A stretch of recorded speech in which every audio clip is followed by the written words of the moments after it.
Hello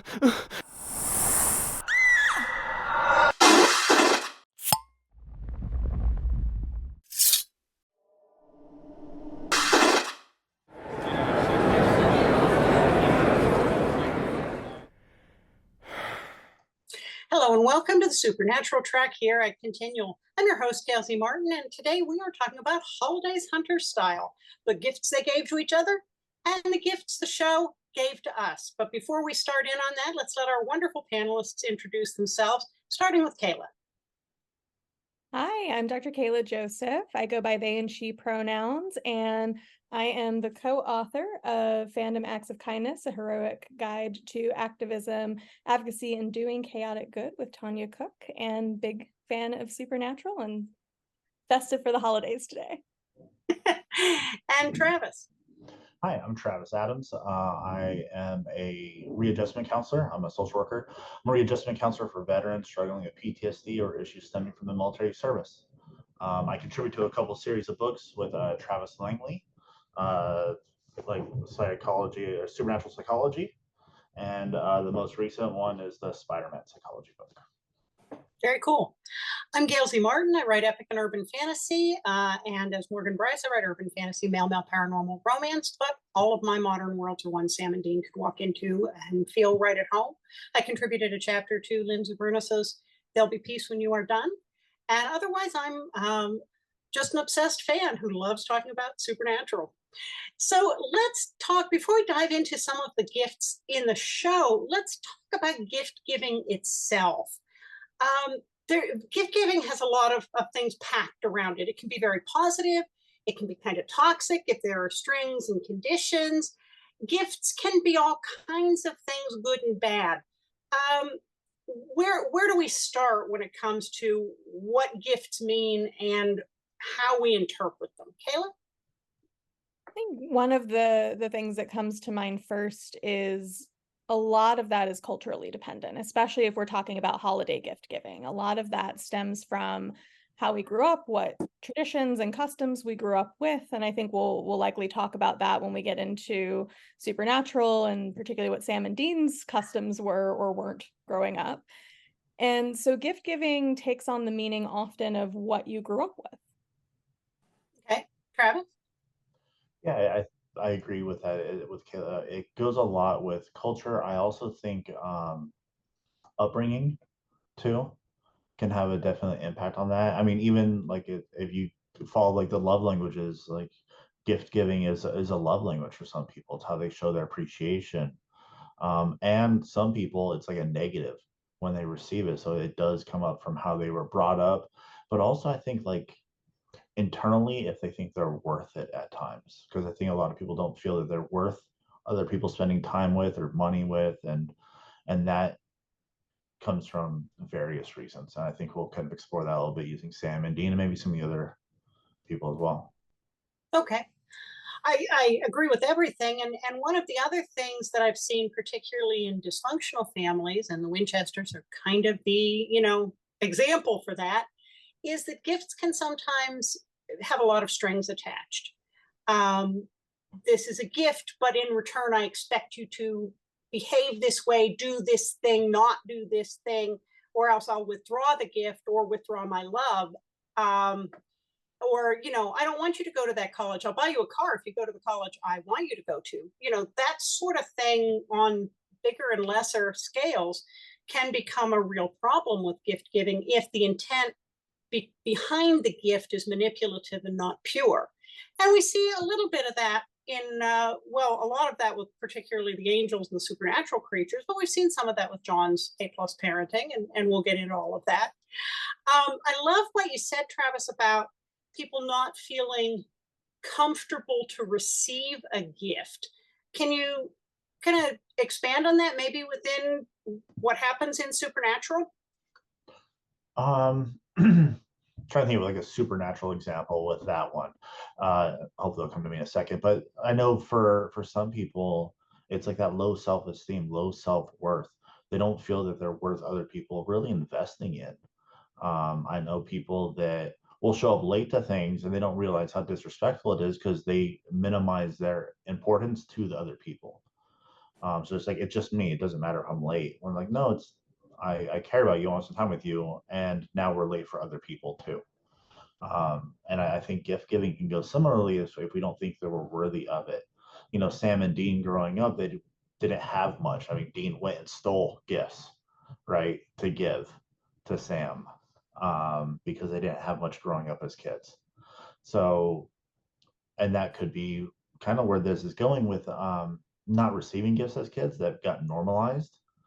And so that when they got to be adults, they didn't really give each other gifts, right? Sam and Dean, even they just like go to the gas station down the street and just buy them like beef jerky and whatever random stuff that they have right there next to the cashier at one point. So I think that's kind of, they don't take a lot of investment because they don't think they're really worth it. Okay, Kaela? Well, what came to mind with that piece about not being worthy is actually a little bit different from what you're talking about, which is the gift exchange of the amulet is Sam sort of deciding that John isn't worthy of that gift because of the conditional way that he has shown love and the fact that he's not actually there for Christmas that year. And so I also can't think of because they give each other gifts so rarely in the show, I can't think of an example of somebody not accepting a gift. I can think of many examples of folks not accepting time and affection and other types of sort of informal gifts. But the first thing that came to mind of the sort of not worthy is Sam deciding that John was not worthy of the amulet and to give that to Dean. Yeah. Yeah, and I think there are many kinds of gifts and they don't all have to be tangible. In fact, in the show, for many reasons, most of them aren't.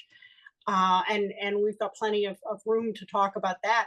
Coming back to the convenience store thing, because certainly in the big gift giving episode, by supernatural standards, very supernatural Christmas, Sam gives Dean a candy bar and a bottle of motor oil, and Dean gives him skin mags and shaving cream. Very practical gifts. But I wonder, you talk about getting beef jerky or whatever it is at the convenience store.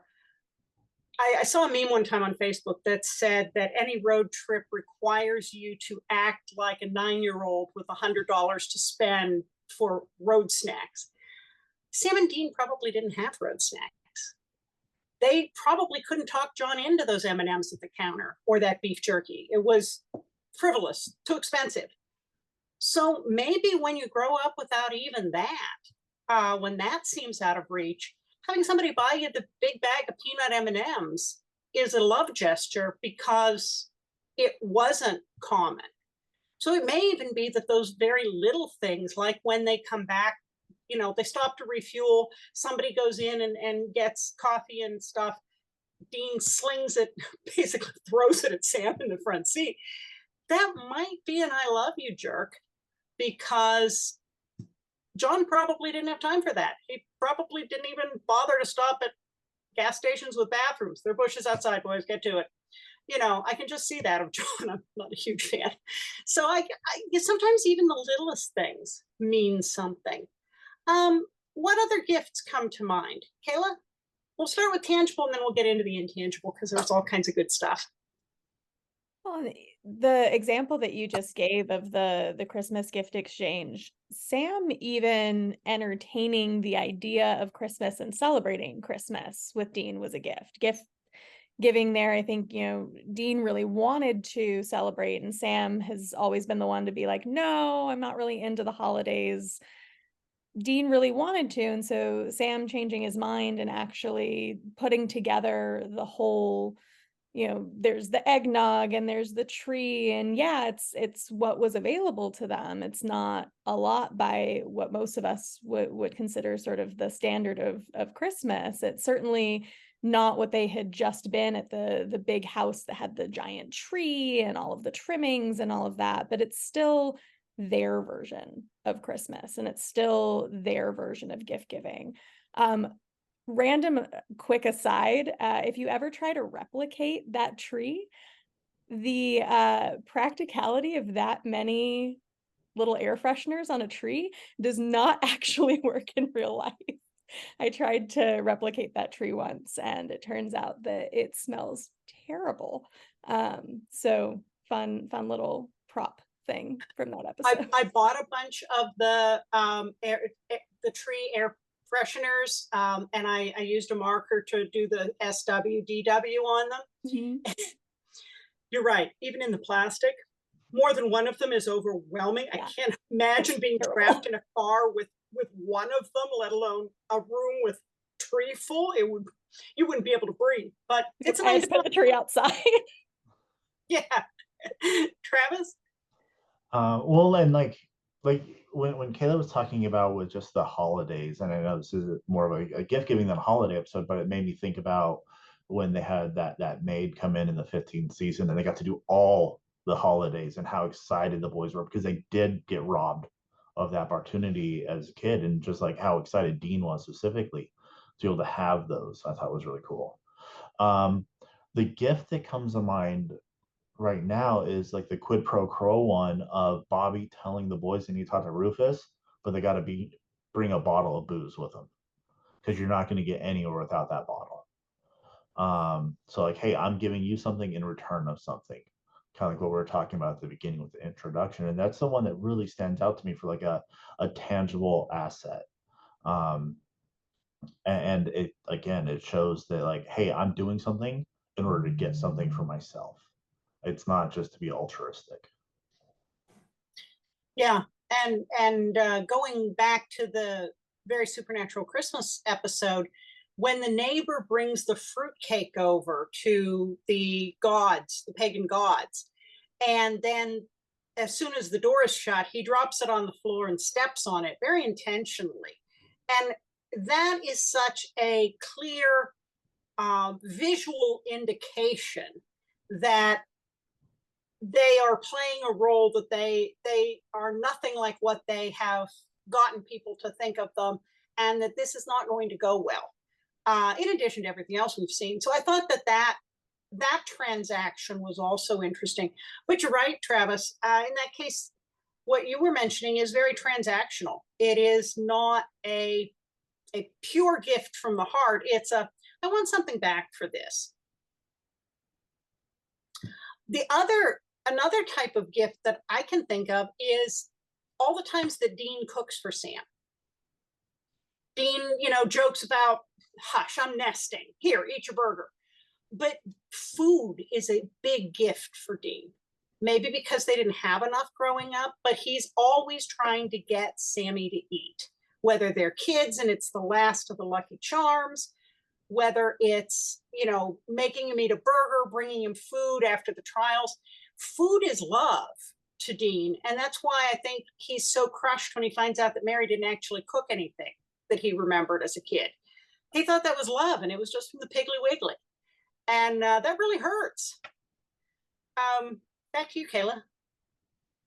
Well, and interestingly, there's multiple times in the later seasons where he also puts food in front of Cass, even though Cass presumably does not need to eat.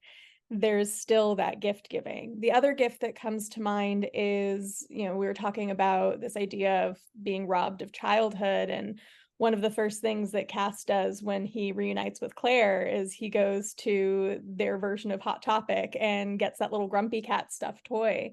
And it's a similar gesture of like, I'm sorry for messing up your childhood. Travis? I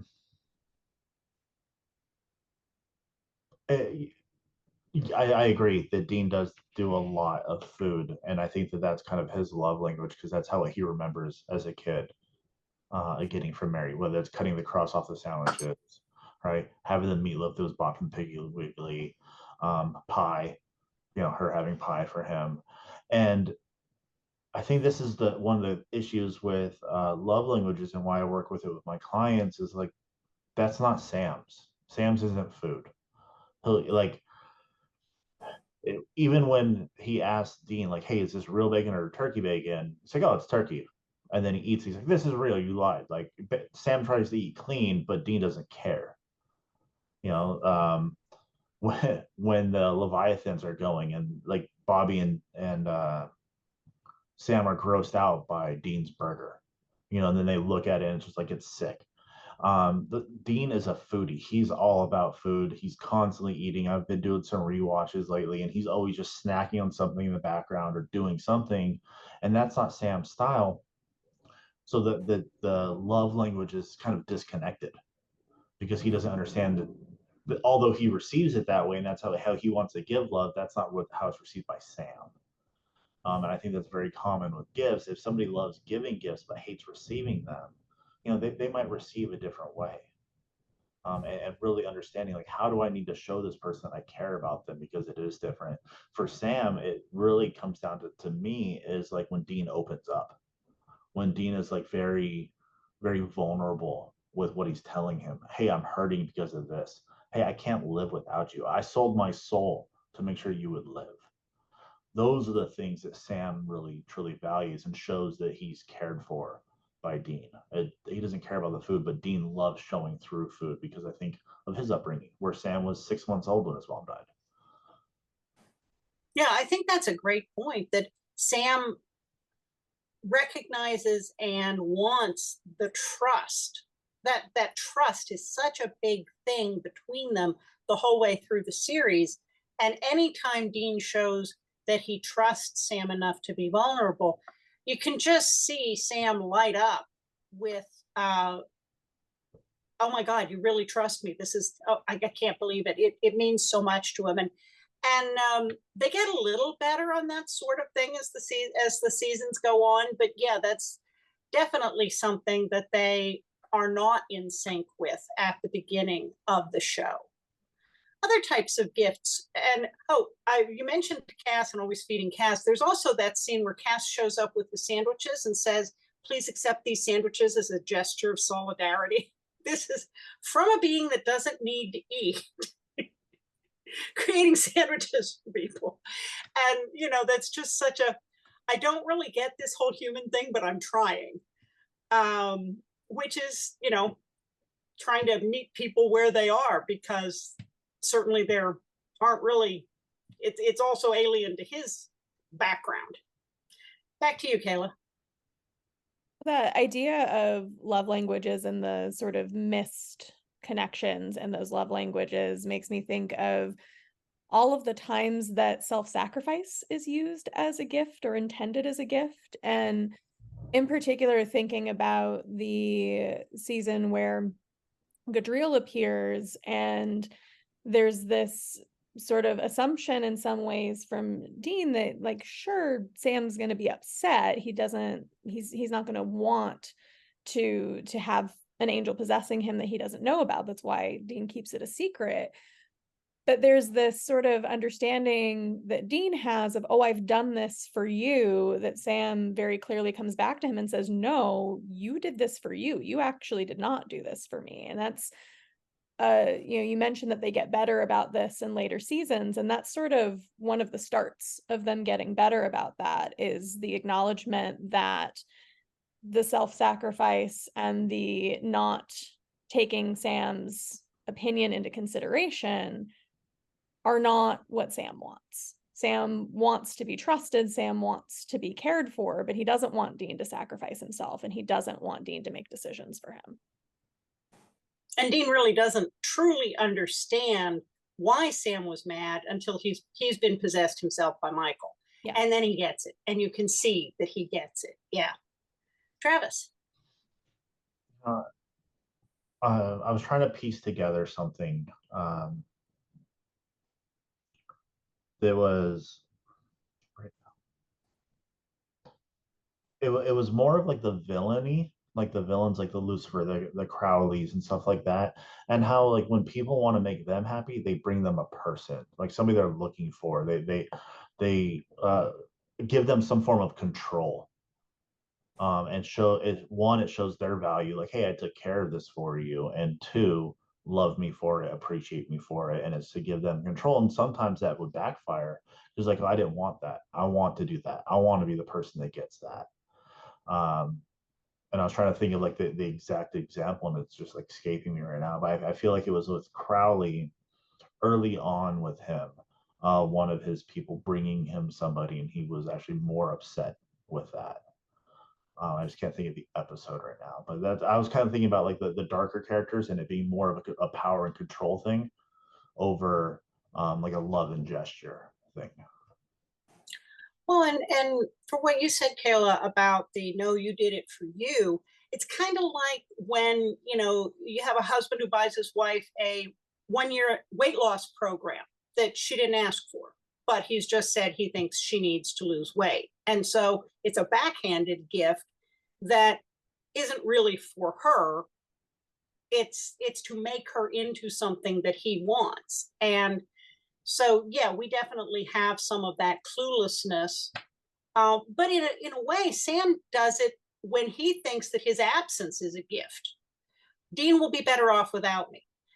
Dean, all I do is mess things up. Everybody would be better off without me. I should just run away, and then none of the doom and destruction that's going to fall on me is going to hurt anybody else. So in that sense, he's imagining that the world and everybody around him would be better off if he gave them the gift of his absence, which also is not true and is a distortion. So yeah, he and Dean have a lot of ground to cover here. One of the other gifts that comes to mind is the gift of the dinner they got together in Lebanon. That gift of a family meal, and apparently some photographs, given the one that's over Sam's mantle in the last episode. They took time to take photos. That was a tremendous gift for Sam and Dean. We don't ever find out how much Mary really appreciated it, but Sam and Dean got a lot of closure out of that gift. Thoughts on that? Kaela? I was just thinking there, I'm pretty sure that is the one time that we do see Mary cook as well, that it's still a kind of typical Midwestern meal, but doesn't she cook a casserole in that?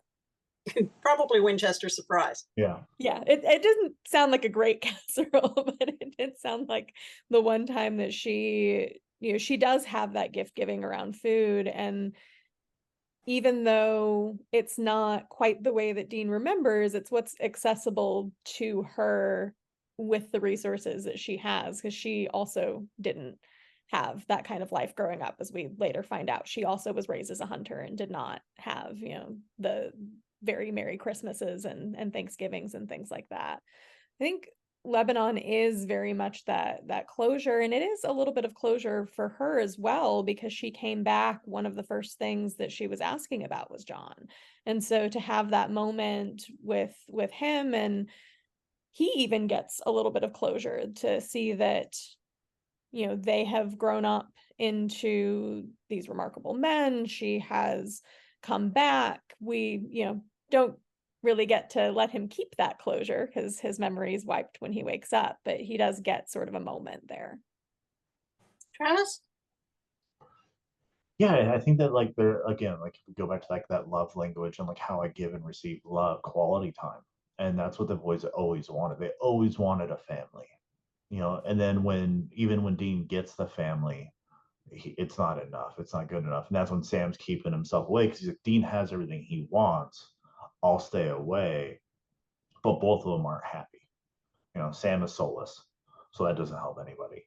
Um, and I think in that episode specifically, looking at them, I do think like although they don't verbalize it, there's a lot of body language.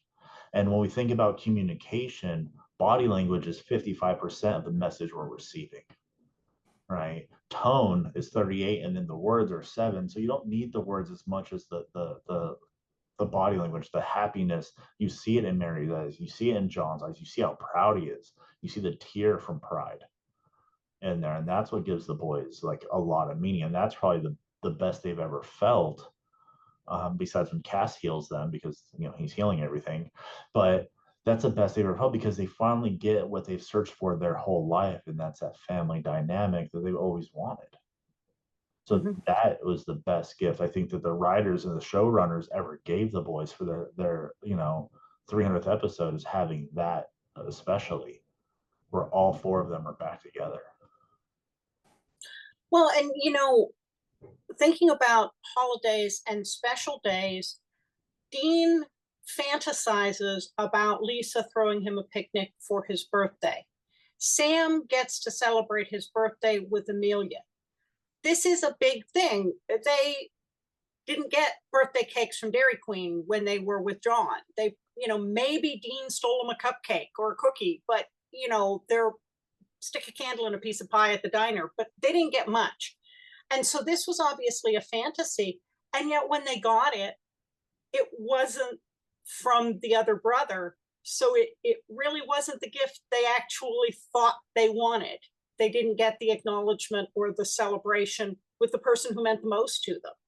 And I think that's also interesting, is the idea of getting a gift you want, but if it doesn't come from the right person, if it isn't given in the right way, it loses a lot of what should be a good thing with it. Speaking about food, what that wonderful scene when Sam and Dean are eating dinner with Jody and the girls, and Dean is just going on and on. You eat like this every night, Dean? It's just chicken. Oh my God, this is so good. Jody's just putting food on the table for a weeknight dinner. For Sam and Dean, this is so good. And that whole normality of that, including the fight over dinner with teenagers, is just a slice of real life that is a gift in a way to them that they never really otherwise got a chance to experience. And Jody gives that kind of thing very freely. Donna mostly gives donuts, but Jody gives that kind of thing. Before we talk about the gifts the show and the cast and the fandom have given to us, any other thoughts of gifts in the show? Because I think, for looking at this going, what are we going to talk about? We've found a lot of stuff. Kaela? Just that when you mentioned Jody, one of the things that she gives as a gift is physical comfort as well. And one of the love languages that we haven't talked about with Dean so far is how he responds to physical touch. There's a lot of leaning into that he does. And I can't remember what episode this is from, but I saw a screen grab the other day of Jody just like putting a hand on him. And rather than pushing away or staying stoic, he just grabs her wrist like a, yes, I want this. That there's a lot of little moments like that throughout the show. In fact, that's how in the later seasons, how Sam identifies that something is wrong and that they find out about the Malik box, is that is something that Dean does, but it's something that Dean does only when something really big is happening. And if you think about it, and this is Jensen and Jared bringing a wonderful dimension to Sam and Dean, how often they're in each other's physical space. They're bumping shoulders, they're bumping elbows, they're closer than most adults are to each other. And part of that is living in a car, part of that is living in these tiny little hotel rooms, but I think part of it is also Dean needing to constantly reassure himself that Sammy's there. Mm-hmm. Sammy's there. I'm going to bump his elbow. Sammy's there. And it's probably unconscious, but it's that I need to reassure myself that you're really there. And whether Sam accepts it or tolerates it, he seems to appreciate it most of the time as well. Travis, any other thoughts about gifts?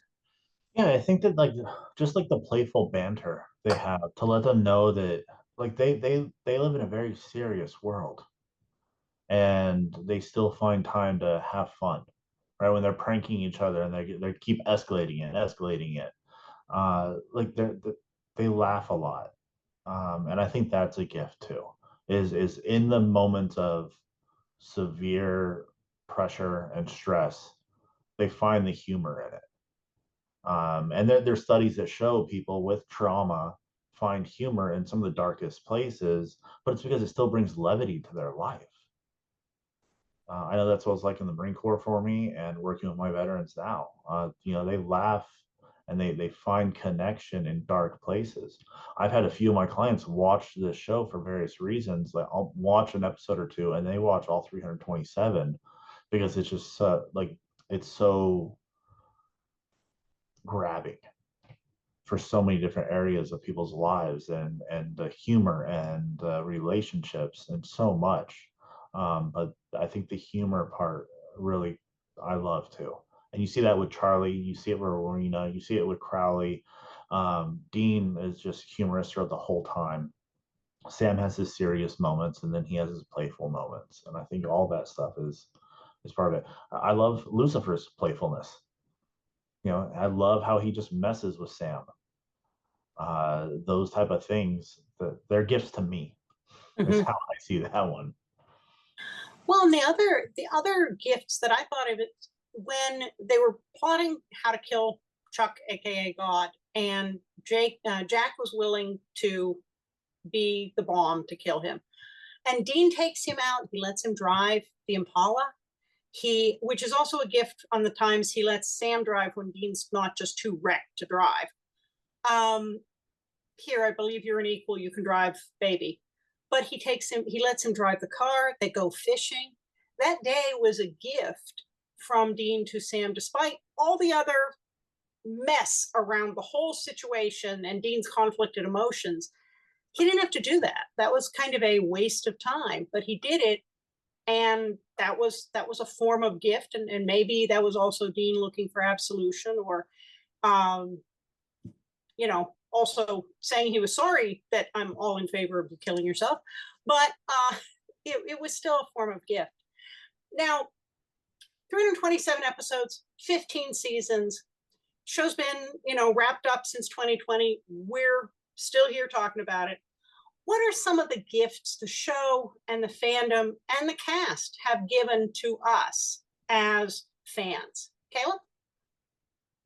Well, for me, quite literally being able to develop a different relationship with Christmas specifically. So I have always had a very complicated history with Christmas and not really sure if I wanted to celebrate Christmas, and had some significant life changes in the last year or so that I really had the opportunity as an adult to sit down and go, well, do I want to celebrate this holiday or not?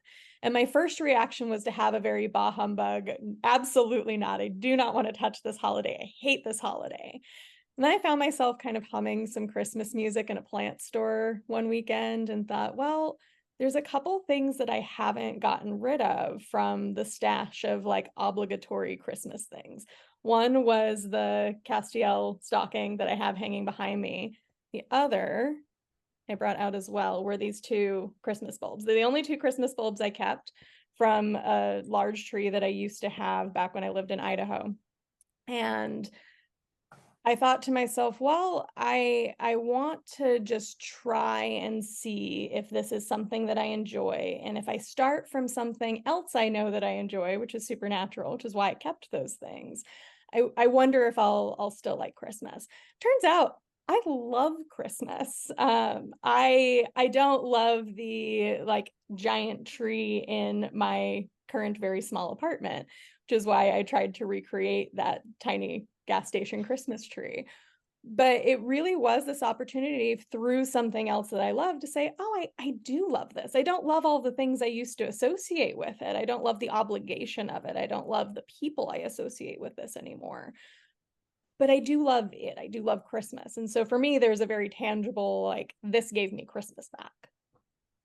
Very cool. Travis? Yeah, I know a lot of people that'll put like a theme tree to things they love because it's a good way to celebrate it. um I think that like the gift that really the show gives us is comfort in various ways. If you're feeling down, for me, when I'm low, there's a few episodes, French Mistake, Just My Imagination, The Mystery Spot, that I can put on and I'll laugh. And I know what's going to happen. I can quote the episode and I still watch it because it's so comforting to be with, those parasocial relationships that I get from hanging out with the boys. Um, those things.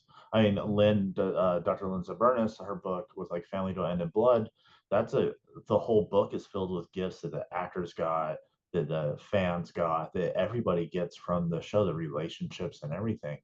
So I think that like those are the gifts that I took from the show. I remember I didn't watch it when it first came out. It was already on the air for a while before I was notified of it and told like, hey, you should watch this show.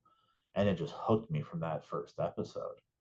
and I binged everything, and I caught up, and then having to wait for episodes as they came out on the air. I was like, man, this is terrible. I'm glad I got to watch so many seasons first, because it was so good. And the reason why is because of the writing, the connection, the people, the jokes, the trueness. Even in a world full of supernatural beings, the trueness of the characters. Yeah, I definitely agree that the show is a comfort watch, which is a little crazy considering it started off as a horror show and there's a lot of disquieting stuff that happens. But in the end, it's okay. And I think that's what we need in a crazy upside down world that's a dumpster fire. We need to know that it's going to be okay. And that maybe if the Winchesters were here, they could fix it. I know that the show and the watching it in connection with doing some of the Netflix watch parties and all that definitely helped me get through lockdown and pandemic, because there was a community and we could watch the same episode we had seen 30 times, but we were watching it together and we were experiencing it together. And I think that is a huge thing, is the dopamine hit of watching those favorite shows, that really has been documented that it gives you the good brain chemicals to repeat something that you enjoy. I think for me, on a bigger level, and I wrote about this in my chapter in There'll Be Peace When You Are Done, the show in some odd ways struck some closure for me on some big issues. And I didn't expect to find that in a network TV show. But I realized down the pike, oh yeah, this is why this resonates quite so much with me. And so that is a gift there. What about the fandom? You know, I'm heading to a convention, a supernatural convention this weekend, and the Facebook groups about the conventions are all full of this buzz on, well, I'm going to bring these little things to share and give out. I'm in this seat, come see me, and I'm going to bring this. And there's this tremendous generosity in the supernatural fandom that I've never seen in any other fandom that I've been part of. Kaela? Oh, you're muted. It's a lot of what Tanya and I talk about in our book, actually, is the generosity of fandoms. And we talk a lot about the supernatural fandom specifically around that and all of the amazing activism that people do, but also things like a fan gifting another fan an organ. Like, when you say it is a truly unique experience in this fandom, it is a truly unique experience in this fandom. There's not a lot of people I know who would give an organ to a stranger.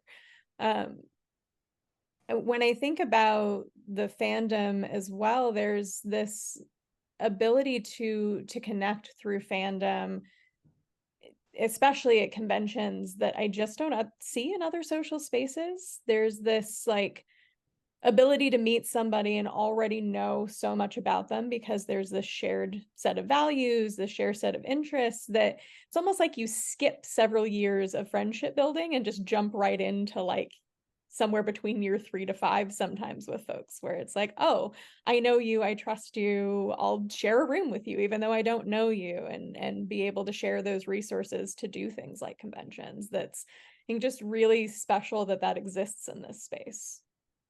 Mm-hmm. Travis? Yeah, I think, I mean, I love conventions in general, Comic-Con, WonderCon. I did a Supernatural one a few few weeks ago, and it was just so much fun. Just the interactions and the love shared by everybody in that room for a TV show that has been on the air for 3 years. You know, just that alone. And there is a strong connection, and I work with people and they feel that they can't relate to other people, that people don't get them. I mean, that's just the nature of beasts when you work in trauma. And on my wall, I have some of the books I've contributed to, and two of them being supernatural psychology books. And I'm working with this active duty Marine that's been through a lot of trauma. And he's like, supernatural, huh? And then he pulls his shirt down and he has the tattoo. And boom, instantly I have rapport with the guy. We can chat about supernatural for a few minutes, and then what I say holds more weight because we're able to relate on a commonality. And I think that those little tiny things go so far for us when we feel so disconnected, when we feel like we're isolated and alone. And that's what conventions bring to me in general, whether it be Comic-Con or, a horror con or something like that. It's a shared understanding, a shared foundation that we can build upon. Kind of like Kaela said, we're skipping time because we already know that we share this at least. Yeah, one of the things that I've found with the conventions, and sometimes the gift you get is not the one you thought you needed, but it is what you needed. The first Supernatural convention I went to, and I'd been to a bunch of Comic Cons and genre cons and other things, I expected that the actors would get up there and talk about their new project, and it would all be kind of pretty PR scripted. And no, they got up there and take 100% questions from the audience. They talk about their kids and their dogs and their beer company and random stuff. The time Jared stopped all the trains in Europe, they tell stories on themselves and each other. And while all of us are, keep something of ourselves back in our public persona, I was amazed at how much of themselves they shared with the audience compared to normal interactions, fans and celebrities. How accessible they allowed themselves to be and what they gifted us with as a measure of that trust. And, some of these people have been going to these conventions for 15 years, all of the conventions a year, which can be 10 or 12. So I know this is still parasocial, but it's still parasocial. And didn't I just see you in Denver last month? There's a recognition. And I think that is a gift from them to the fandom built over those years of trust, especially when you see things like Jensen, when he first sang at a con and he told everybody to be quiet because he was going to shut his eyes and pretend he was just singing to his daughter and they weren't there. And now we see Mr. Rockstar Ackles out there, just strutting his stuff. That's a gift we gave to them, was that safe space. And you see how Brianna and some of these other folks have kind of really come into their own on this safe stage where they know we love them and they know we'll support them moving into this new area that is risky. They're people like everybody else. That's taking a risk in front of us, and they trust us enough to give that to them. So that's a really interesting thing that as fans, you don't usually get to give something of that magnitude back to the people who gave you the show. What about things like fan fiction and fan art and all the fan podcasts? There's so much supernatural content out there. How's that factor into the gift giving? Kaela? Well, thinking of fanfic specifically, there's a whole fanfic gift exchange that happens. One of the things that you'll see, especially around the holidays, is this was literally gifted from this user on AO3 to this other user on AO3. And there are whole forums set up to do some of those gift exchanges in sort of a Secret Santa kind of way. And so there's a lot of ways that fans will use things like that, sometimes as a commodity as well. Like, I'll trade you my thing for your thing that you do. There are all sorts of things that, like you had mentioned, get given to the actors as well. And I think with those parasocial relationships in particular, it's so interesting because they are parasocial relationships. And often when people talk about parasocial relationships, people talk about, well, it's a completely one-sided relationship. And that's not true in modern fandom, where we have the advent of social media and the ability to talk with folks at conventions, talk with folks over social media. We have things like Gishwiz where we're potentially interacting with folks. And so it is still parasocial. It still is more one-sided than not. But there is this way that the fandom interacts with one another, interacts with the celebrities interact with one another and interact with the fans, that it does feel different than what we typically talk about when we talk about parasocial relationships. Mm-hmm. Travis? Yeah, I think that even at the Supernatural Con I went to, that there was an art area to do stuff, and board games, and ways to connect, and ways to connect with the show, ways to enjoy kind of trying to draw or paint a scene and seeing everybody else's. Fanfic is everywhere, especially with this show. I think that there's for anything you want, there's probably a story or 10 about it.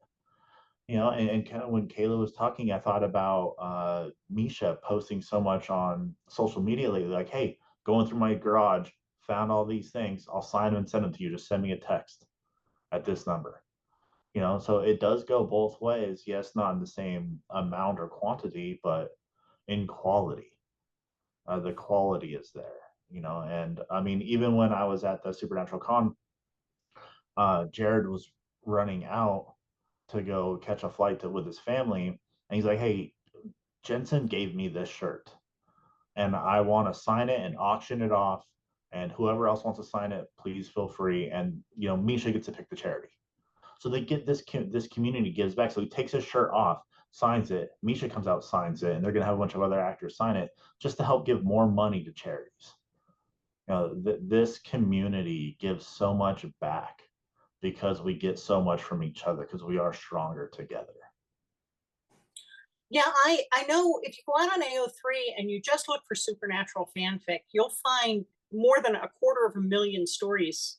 And that's just on AO3. That's not on LiveJournal and Tumblr and fanfiction.net and all the other sites. And if you go out on YouTube, there are so many hundreds of fan videos, particularly like YouTube videos. And I do a thing in the Supernatural Facebook group that I run where every Friday morning we have a watch together party and we watch a playlist I put together of these. And I'm constantly blown away, not only at the talent of some of these people who are putting these music videos together, but the amount of time it had to take to get the clips and do the edits. And this is a professional level of editing for something given away for free on YouTube out of the love of a show. And not even as necessarily part of a portfolio to say, hey, hire me. Just, I love this show. I want to give this to you. And that is so wonderful to see. And the hours and hours of commentary on the show and the dozens, if not hundreds of podcasts on the show. We've done over 165 episodes right here in Continual on Supernatural. But the content generated by people who just can't stop talking about the show. And I want to share it with you because I love this. And that is a wonderful thing to give and receive because it makes us happy. Any other thoughts on the gift giving, either in the show itself or in the fandom before we wrap up, Kaela? Just that there is something really special about this fandom as a sort of legacy fandom. There's not everything becomes a legacy fandom that lives past its origins. And we were talking about the recent convention in San Francisco, and one of the things that was really striking, I also happened to be there. One of the things that was really striking was how many of those fans were new fans, had just started watching since the pandemic. So after the show had already ended, picked up the show. There's not a lot of properties that do that. And so there, I think, is also this way that the fandom and the show and everyone involved with it continue to give that gift and continue to give it in different ways. Because I think the fandom that we saw that kind of came up with the show is very different in some ways from the fandom that we're seeing who just picked it up during the pandemic, and in ways that are really, I think, still yet to be seen what that's all going to look like and how this fandom is going to grow and shape over time. But it seems to be a gift that keeps on giving in a way that I don't know that anyone would have anticipated when the show started. Yeah, Lynn calls it the little show that has just consistently defied expectations over its entire lifespan. Travis? Yeah, I really like the gift that keeps giving. I felt honored when it was brought into my life, and I've passed it on to so many people because it's just something that's so wonderful about the show, and what it means to each of us and what we take away from it. I just love that. I love the respect the community gives for the most part too. I think that no matter where you go, my friends like to say it's a rule of thirds, or in the Marine Corps, it was like there's always that 10% that ruins it for the 90. And I think there's always some bad apples no matter where you're at, but I find a lot less of them in the supernatural fandom than I have in like other fandoms or in other communities in general, especially how large the percentage wise is much less. Well, I agree completely because it's the stories, it's the mythology, and it's the people ultimately. The cast, the fans, the people, the friendships we make through this. I've made I've made connections with people that I now count as some of my best friends through the show that I didn't have any reason to know before that. And now we're besties. That's such a treasure. Well, before we wrap up, let's give everybody a chance to know where they can find you online and tell us again about those wonderful books. Kaela? So you can find me at AK Nerd Fighting along with Tanya Cook. And again, book is Fandom Acts of Kindness. And you can read and hear all of the fantastic gifts that fans, supernatural and otherwise, give to their communities. And that book also was a little bit of a gift from the fandom to me in a way. It was fandom through supernatural is what connected Tanya and I, and we were able to put together that project. So Fandom Acts of Kindness and AK Nerd Fighting at Twitter. Awesome. Travis? But yeah, I love doing panels like these. I appreciate any time I can chat about the show. I contributed with Dr. Lindsay Burness for her book for On the Boys with Soups Ain't Always Heroes, comes out in October, where Jim Beaver and Jensen both get to add some of it to them. Lynn's books are always wonderful. The Psych Geeks books. I'm just very fortunate and lucky to kind of be in this world.